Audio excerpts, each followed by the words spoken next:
Hi, I'm Bry Cox, BryCoxWORKSHOPS.com, master certified craftsman. And I got with me my other friend who's also a master certified craftsman from out of town. I'm Bryan Welsh. I'm a commercial portrait photographer in Hillsboro, Oregon. So we're together doing some some small group training with photographers, but we're actually doing a little video. We're asking each other questions cold. So I'm going to ask you, because I know he does a lot of commercial work, and he's really big on tethering. So yeah, tell us about tethering. Why do you tether? Is it important to tether? Exactly. And why should I bother tethering? Maybe I don't want to tether. Yeah, it's a great question, and I get that all the time. And to me, tethering has given me the ability to take my images to the next level. I recently turned 50, so maybe my eyesight's not congrats. as good. Yeah, thank you. Yeah.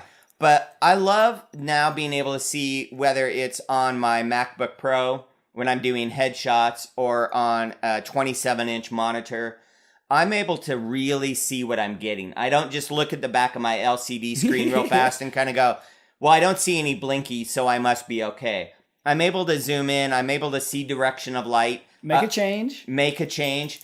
As an example, I did a series of shots. I hadn't adjusted the light down for this other client who was a little shorter than the one that had just coming in. It was a corporate situation where I had a bunch of headshots. I missed the light in the top of her eyes. And I quickly could see that. Dropped my umbrella like 3 inches. Boom, her eyes light up. I get that shot. Nice. If I hadn't tethered, I would have been trying to do a bunch of stuff in post. I would have felt like I wasn't proficient. Yeah. And so I'm able to talk to my clients and deliver the best quality images to them right then and there by being able to see it. And so for me, that has unlocked so much. Also, when I do commercial shoots, whether I'm shooting a product or, for instance, we did this macaroon cookie company where you're sprinkling cinnamon on something and using little fill cards. Literally, a quarter turn of a macaroon can make all the difference in the world. I wouldn't have seen that. Could be that winning shot, yeah. Yeah, and being able to have the owner and client looking at my screen versus hovering over my shoulder. Saying, what do you think? What do you think? Gives me so much peace of mind right there. Yeah. But you know what that means, though? Especially if the owner's there, you got to nail that shot, because when it pops up, you don't want to be that photographer goes, I can fix it later. Yeah. You want to just come up and look amazing. Exactly, yeah. Right there in camera means amazing lighting, everything technical, but everything emotional captured, so that when they look at that screen, you don't have to say, oh, no, I fixed that later. Yeah, and one of the nice things, especially on these kind of commercial shoots where, again, I'm going to go back to the macaroon company, they were able to say, that looks exactly like what I want. I'm able to flag it, star it, whatever the case may be. I personally shoot. And move on to the next shot. Yeah, I personally shoot into Lightroom. We're done with that. We can, like you say, move on to the next one. So for them, time is money, and I'm able to get the shots they want. At the end of it, I can say, do we have any others that we want to do? They say, no, I know you got everything. We can close down, button up. Yeah. And we don't have to spend all day. Now, so it's particularly helpful for commercial work. Exactly. Particularly helpful if you're doing, say, like headshots on location. Yeah. Can you shoot whatever, 5 shots, just pull them up. What's your favorite? Bang, bang, bang, and they're looking on a screen. Another thing that it really does, too, when I do anything that has talent on set, they have to see how they're moving. So if it is, like if I do a shoot for a gown designer, right? I'm hiring a model.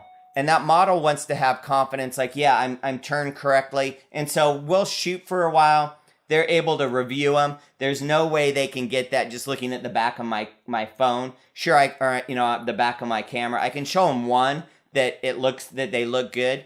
But if you review 5 or 6, or we say, oh, this is really, where we're hitting our stride, they can immediately go back and get back in that position. Very nice. So it has unlocked my ability to take my images completely to the next level. So I shoot tethered so much more than I ever So I thought. don't do tethered for families or kids or weddings, anything like that. For me, it's commercial work. Right. So do you do it for everything, or mainly commercial? I mean, obviously commercial work, but right. What about other things for you? Mostly commercial work. Families in studio. If I'm going out to the park, I typically don't. But I do have the ability to shoot using tether tools remote where it'll fire to an iPad. Okay. And I can look at that. So, being able to have a 9-inch iPad there and review it. And again, maybe it's my eyesight, but I really can't get critical on the back of my camera. And I really want things to be the best. You have an 84-inch canvas behind you. If you miss the focus or you miss something, you don't print at 84 inches. Right. And so you have to have that confidence, and tethering gives me that confidence. And so I think it's a game changer, and it's something I'm super passionate about right now. And so I'm going to be teaming up with Tether Tools, doing some different talks. I've got one coming up in Portland and hopefully back down here in Utah and just across the country. And so if you haven't tethered yet, get plugged in. Okay. Yeah. It's kind of a pun there, but yeah, get plugged in and really look at what it can do for you. And I'm a huge advocate of it. So that's why I tether, and I hope that you start to develop that skill set. And I look forward to any questions you have. Shoot them my way. Awesome. All right, you guys. Check us out. My website, of course, BryCoxWORKSHOPS.com, and Bryan Welsh. Yeah, Bryan Welsh, Bryan at mitstudio.com. All right. Until next time, America. Take care.